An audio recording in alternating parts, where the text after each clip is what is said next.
Alright guys, I got a 97 Bravada and I'm doing a Pitman arm replacement. I've already got the steering box out, but I want to show you step by step on how to get this sucker out. It's actually fairly simple. But anyway, let's get under the truck. Well, actually first, I want to tell you to get in, stick the key in the ignition and make your wheels straight and take the key out and lock it. And don't ever move that steering wheel ever again until you get it all put back together. Come up under the hood, take your air cleaner, the air box out, like I have, stick a rag in the throttle body. And down here you'll see your shaft, your steering shaft. There'll be some plastic covers over them, but all they do is pry apart. That's it. Then take your 13 millimeter, I think, no, it could be a 10 millimeter pinch bolt. Take it out, and then take a pry bar and slide this back all the way. And then, yeah, you can see this will slide back even more probably. But after you get that off, then you come down here, take your wheel off, and there'll be 3 bolts. Well, no. What you want to do first, before you take in 3 bolts out, is get your lines loose. There'll be 2 lines here. There'll be an 18 millimeter. You get you a good 18 millimeter flare wrench. They're like 10 bucks at the part store. A little less probably. But you will need one or else you'll round them off. And what you do is you soak them in PB Blaster for about 5 minutes. And then take a hammer and kind of hammer on this line a little bit. And then take maybe a screwdriver and hammer around and on here. But try not to screw up your nut though. But hammer it around on there for a little bit. Give it some pretty good wax. And then soak it again in some PB Blaster. And those things will break loose like butter, okay? After you do that. So, after you get the lines loose, the pinch bolt out, yeah, you're ready to come down here. Take your 3 bolts out, and then get under the truck.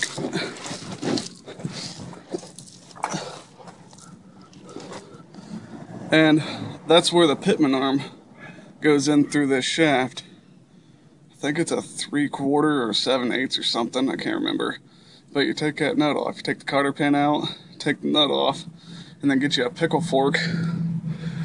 And let's see, yeah, that's all you have to do from under here. But yeah, get your pickle fork and come in from the wheel well side here, right here, and hit that off. Either that or you can try to get a punch and punch it through here, but mine was stuck in there. I couldn't do that. I had to use a pickle fork and go through the side there. And then you want to take your line and put it over here up out of the way. That's your pressure line. And get you a drain pan because there's going to be about a quart of oil spilled on the ground. And that's where the steering box used to sit. You can see the 3 bolts up there. So you just want to wiggle it out of that hole over there. And then kind of wiggle it, and it comes out through in between the filter here and the sway bar. And it'll just drop down.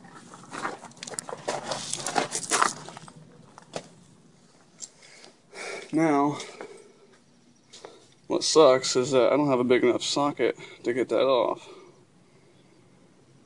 So, yeah. And I also stuck some pieces of rag inside these holes to keep dirt from getting in there. And yeah, you can tell, like, I had a lot of play in the steering wheel. Like, it'd go like this, going down the road, and you wouldn't be turning nowhere until you got probably about right there, and then it'd start turning.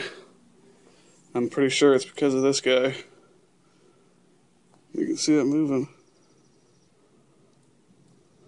And you get under the truck, and you can also see this move before the rack does. So I'm pretty sure that's the play in the steering. That's what the play is. And also, when you take and put this back in, make sure you clean these splines really good, because you'll have a hell of a time trying to put your shaft back on this if not. And also, when you get this off, make sure it goes on the exact same way. There's 4 notches in here though.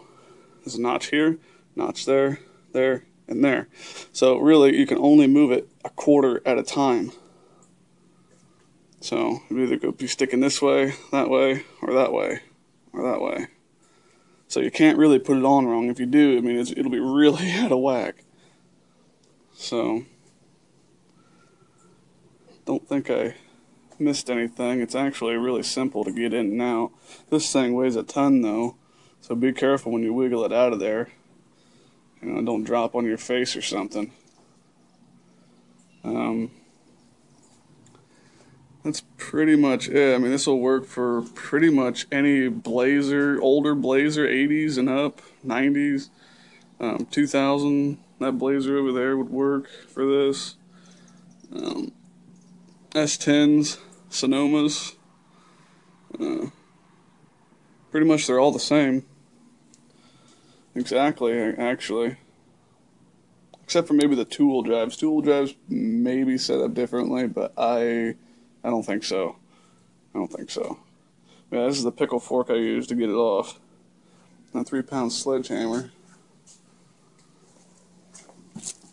Yeah. That was the only way I was getting that off. This off anyway, just, you know. But yeah, it's pretty simple. Also, I forgot to mention, if you want, leave your lines down low and open up your cap here and drain. Well, you won't drain it all, but you'll get most of it. And this way you can change your fluid while you're at it too, and put power steering fluid back in it. Don't forget to fill it back up. And yeah, that is it. I'll show you them plastic covers.